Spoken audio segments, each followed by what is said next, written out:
اگر آپ 2010 تک دنیا کے سب سے مشہور لوگوں کی فہرست بنائیں تو جنرل پرویز مشرف صاحب اس لسٹ میں 10ویں نمبر پر ہوں گے۔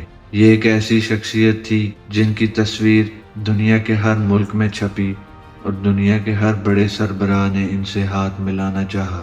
یہ UN کی ڈارلنگ ہوا کرتے تھے، یہ امریکہ کی بھی ڈارلنگ ہوتے تھے، پورا یورپ ان کا عاشق تھا، اور اس کے ساتھ ساتھ عربوں کے بھی بہت مقبول لیڈر ہوا کرتے تھے۔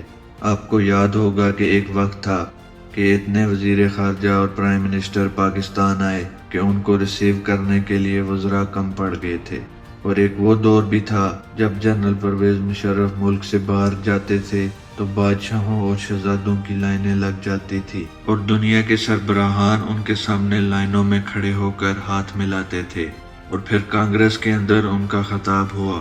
اور پھر آپ کو یہ بھی یاد ہوگا جو دنیا کے بڑے بڑے جریدے ہیں ان کے کور کے اوپر جنرل پرویز مشرف کی تصاویر چھپی، لیکن اس کے بعد ان پر زوال آیا۔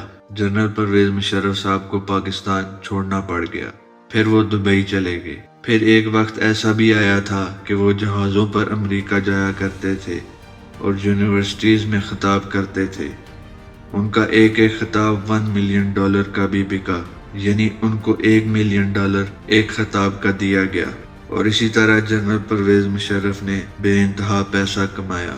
General Pervez Musharraf physically fit تھے، ان کی سکن بہت گلو کرتی تھی، ان کے جسم کے اندر بڑی جان ہوتی تھی۔ جنرل پرویز مشرف کی آواز بہت زبردست تھی۔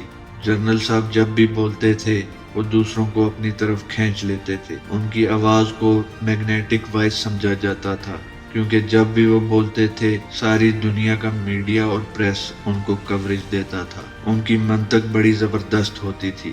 آپ کو یہ بھی یاد ہوگا جب انہوں نے انڈیا میں جا کر گفتگو کی تو اس حال میں ایک بھی ایسا شخص نہیں تھا جو جنرل پرویز مشرف کا اس وقت مقابلہ کر سکتا یا ان کے سامنے کھڑا ہو کر کنفرنٹ کر سکتا۔ جب وہ ملک سے باہر بھی چلے گئے تو پاکستان کی سیاست میں وہ زندہ رہے۔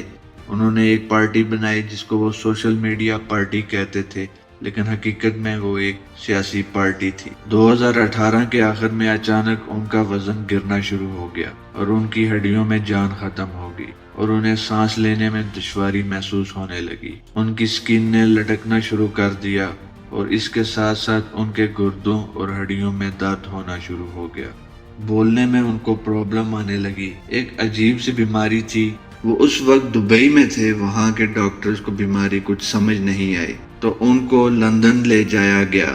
وہاں ان کا معائنہ ہوا لیکن انہیں کچھ بیماری سمجھ نہ آئی۔ پھر پتہ چلا کہ یہ سمٹمز خوفناک اور ریئر بیماری کے ہیں، اور اب تک صرف امریکہ میں ان کی ریسرچ ہوئی ہے۔ پھر مشرف صاحب کو امریکہ لے جانے کے لیے ویزا اپلائی کیا گیا، لیکن بدقسمتی یہ ہے کہ امریکہ نے انہیں ویزا نہیں دیا، لیکن ان کی رپورٹس امریکہ بھجوا دی گئی۔ وہاں کے ڈاکٹروں نے معائنہ کرنے کے بعد ڈائگنوز کیا کہ انہیں بہت ہی ریئر قسم کی بیماری ہے۔ یہ بہت ریئر بیماری ہے اور دنیا میں اب تک اس کا علاج دریافت نہیں ہوا۔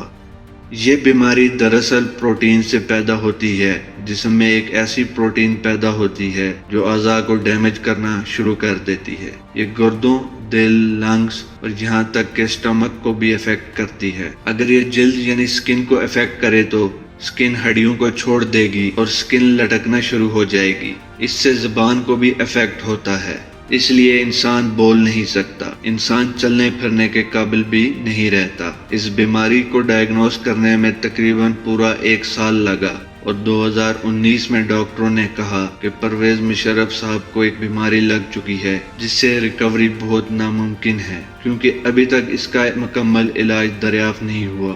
ہاں، کچھ ٹرائل بیسس پر علاج چل رہے تھے تو پرویز مشرف کا بھی علاج شروع کر دیا گیا۔ لندن میں انہیں پہلا انجیکشن لگایا گیا۔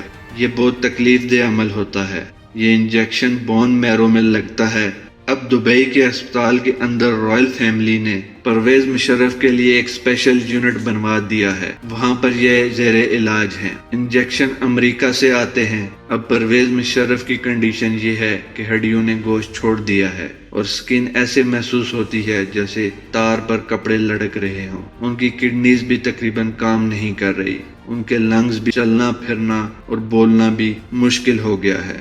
جب میں نے اس بیماری کے بارے میں سنا اور کچھ تحقیق کی تو بہت افسوس ہوا، کیونکہ اس بیماری کا ابھی تک علاج دریافت نہیں ہوا۔ جنرل صاحب ایک بہت ہی مضبوط شخصیت کے مالک تھے، خدا ان کو جلد سے زیابی دے۔